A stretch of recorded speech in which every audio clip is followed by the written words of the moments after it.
Я им просто не мешаю. А для меня вот рок-н-ролл именно то самое зерно внутри, которое просто меня с ума сводит, заводит. Я даже не могу на месте сидеть. Я не могу сказать, что рок-н-ролл это вот настоящая музыка, а все остальное вроде как не очень. Эта музыка, она все равно имеет настолько внутреннюю огромную энергию, что не могут люди удержаться и все равно прямо идут в пляс.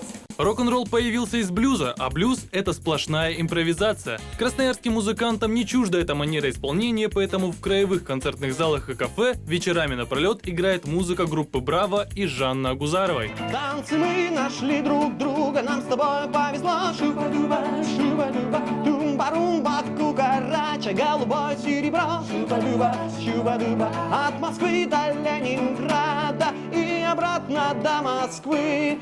Пляшут линии, ограды и мосты.